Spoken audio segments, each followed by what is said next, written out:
mean, there's always parts of yourself that you can overcome.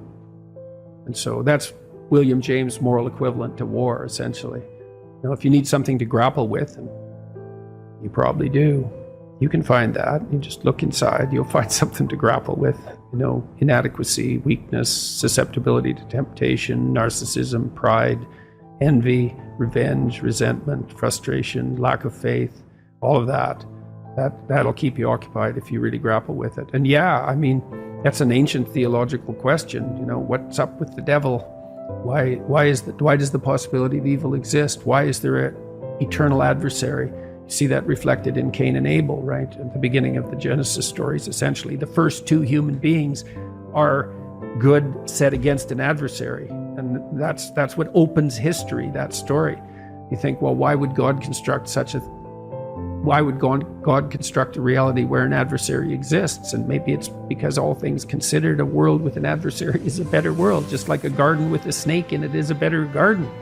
These things aren't easy to understand. No snake, no necessity to contend with snakes. So why be awake at all? No adversary, no challenge. Why be challenged? Because maybe you're better for the challenge. And maybe that's the challenge, to see if you can be better for the challenge. But that should be internal. Well, fundamentally, if it isn't, you'll find it externally, because you'll demonize someone to turn them into Satan so that you can find an adversary. And then that's very unfortunate for you and for them. That's the it's problem. It's just not as big a battle. It's like you battle with someone external who's malevolent, let's say, or you think they are, and usually you've got that mostly wrong, but not always. But if the battle is inside, which is where it's supposed to be, most fundamentally, then it's the ultimate. It is the ultimate challenge. And that's the infinite game. Mm-hmm. The external one is battle between good and evil on a playing field of chaos and order. It's the eternal game.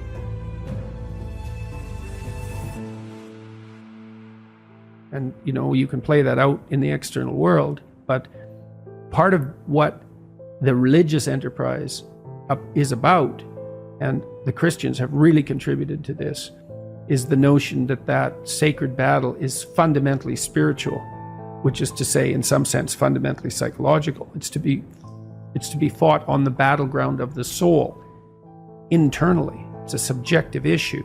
How do you defeat evil? You defeat the evil in your own heart. That is how you do it.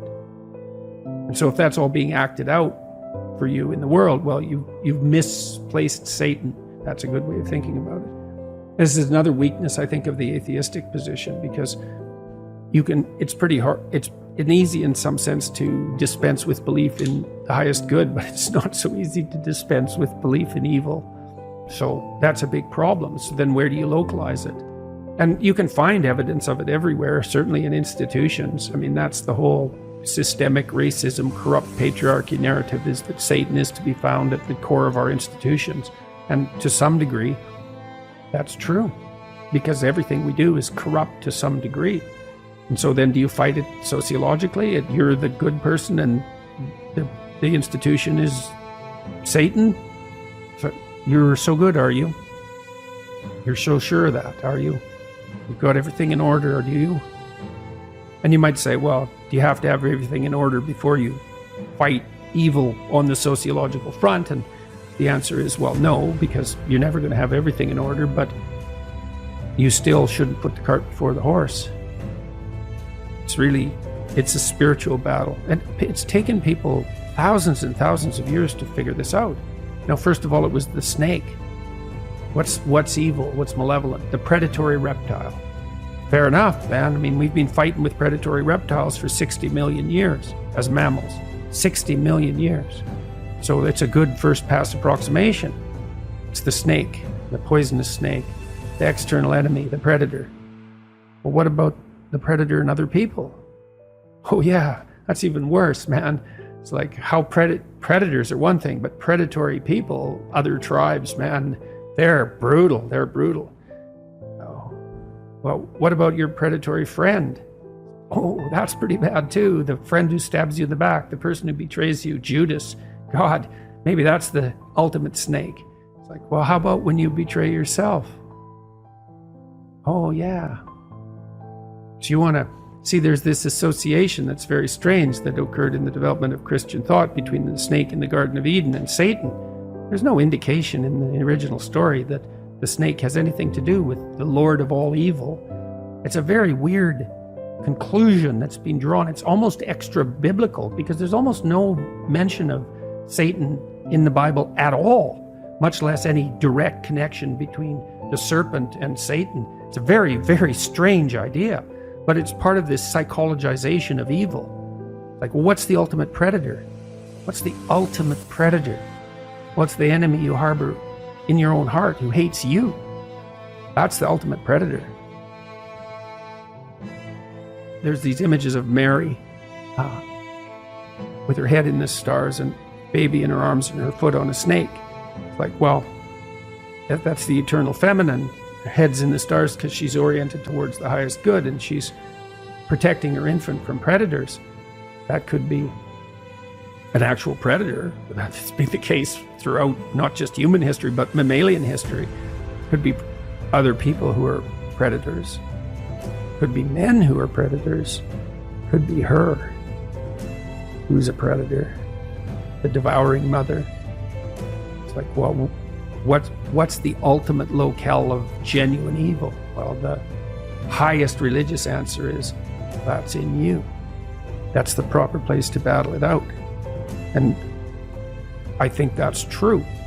I think it's literally and metaphorically true. And I was convinced of that in part because of Solzhenitsyn's writings, because Solzhenitsyn identified the totalitarian state with the willingness of the subjects of that state, the subjects and the perpetrators at the same time, to live by lies. No totalitarian state if people don't lie. And every time you lie in support of the totalitarian state, then you're the perpetrator. And that's a psychological issue. It's like, you're going to lie to get along or not? Say, well, what does it matter? I'll go along with it. It's okay. We'll see how it matters, because it matters. And that's all a psychodrama as far as I'm concerned. Fundamentally, when it's properly placed. You've got plenty of problems to take care of on your own front. And that's where you should concentrate your efforts. If you were 100% certain that there was no afterlife, would you still be able to preach that there's a positive meaning in life? If you were 100% certain. Some atheists seem to be 100% certain, and yet they still preach that there's some positive meaning to life. Would you be one of those, or would you turn into Cain, so cynical? I think that, well, as far as I'm concerned, one of the things I learned from studying 20th century history is that, like, even if you take the most cynical of ideas, let's say that life is irredeemable suffering and perhaps isn't even justified because of that, it still seems to me that you have an ethical duty, let's say, to live in a manner that reduces that to the degree that that's possible. And I think that can be experienced as meaningful in some sense independently of the transcendent context. Now, I don't exactly know how to strip off the transcendent context, because one of the things I would say that's happened to me is, because I've spent so much time looking at the horrible things that people have done, is that it's like Jung said that this is one of his famous quotes. He said, no tree can reach up to heaven unless its roots reach down to hell. And so as I've dug deeper into the depravity of human beings, my sense of the possibility of human beings has also grown, what would you say, in proportion. And until I've become convinced, actually, that good is a more powerful force than evil, even though evil is an unbelievably powerful force. And so I can't really strip the transcendent away. Now, what bearing that has on eternity, say on an afterlife, I mean, I can't say anything about that. The only thing I guess I can say is that there are many things about being that we don't understand in the least. And we don't understand the nature of consciousness or the nature of time. So I wouldn't despair about that. But yes, I think that life can still be meaningful without there being a necessity of an afterlife.